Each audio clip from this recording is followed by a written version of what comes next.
If you're building a community, there's three really important pieces that go into the foundation of making a successful, energized, and passionate community of raving fans.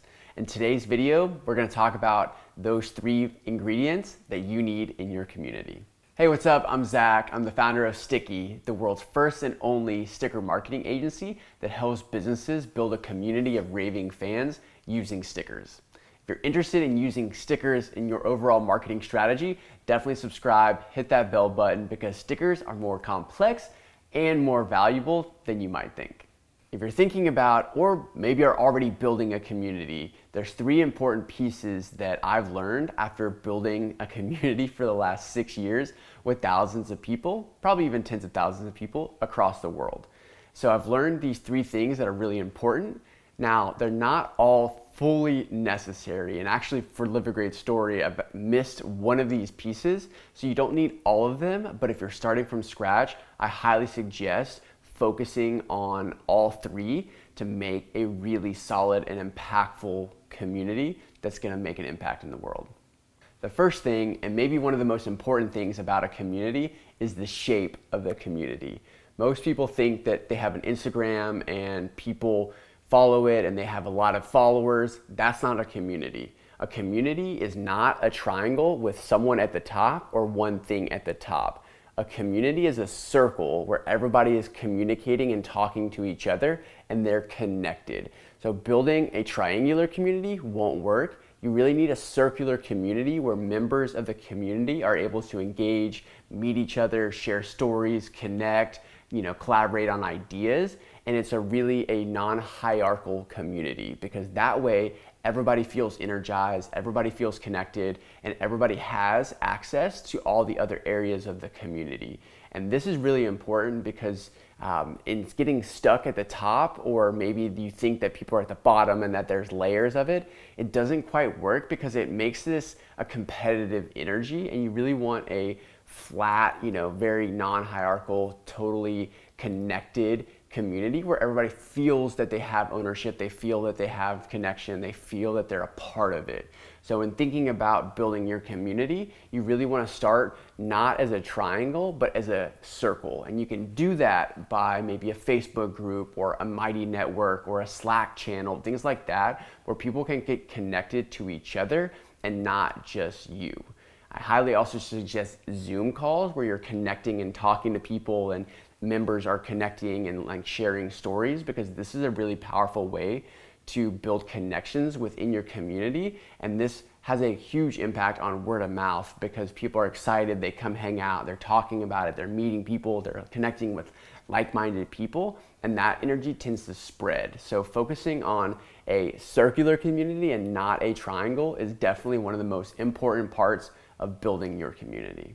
The number 2 point that you need for your community is a mission or a cause or an overall objective that you're trying to accomplish, but also the members of the community also are trying to accomplish. So this is really important because this creates a destination or a focus or a goal that everybody can work on together to accomplish. And this is where it creates that camaraderie, that connection where people are striving to accomplish something together. It works really well if you're thinking about a really big goal. So we're trying to eliminate single-use plastic, or we're trying to get 10,000 people to go read books this year in underprivileged areas, or we're trying to change a law that we're trying to enact some sort of new legislature that accomplishes our goal. When you have a big vision like that, then you're enrolling your community to accomplish something.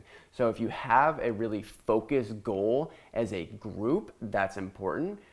Live a Great Story doesn't have that. So when I started Live, there wasn't a main objective of fighting plastic or getting people to travel more.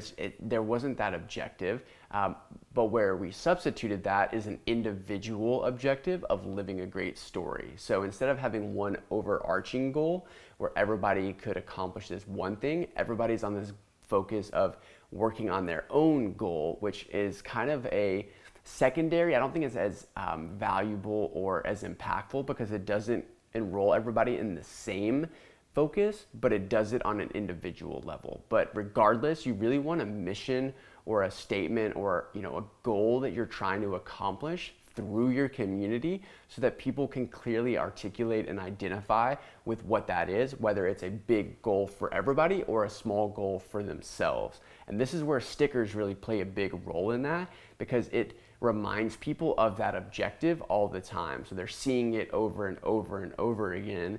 And so it's a reminder for people in the community to keep going towards that idea. And that's why I really say that not using a logo is important, more of a mission, like what's your why?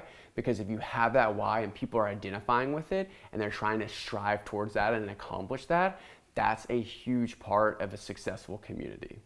So you can have those first two ingredients and not this third, and the community will not work.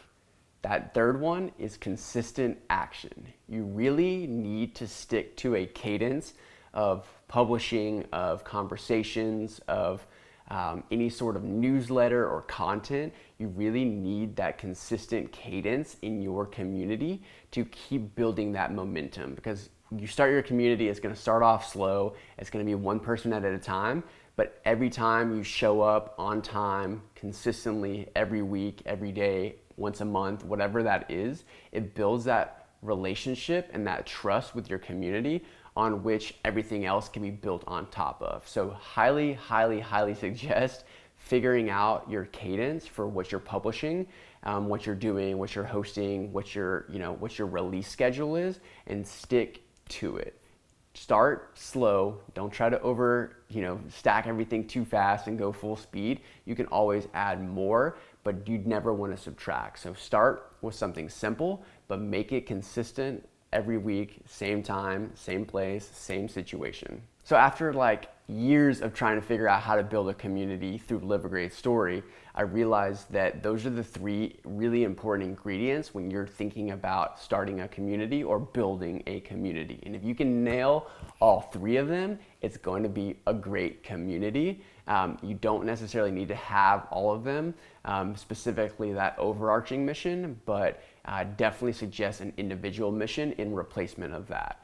So if you're thinking about building a community, I highly suggest stickers, because stickers create that enrollment in the idea and in the vision, and also the consistency a little bit. They're seeing it all the time, and they're really feeling that energy because they're seeing on their water bottle, their phone, or whatever.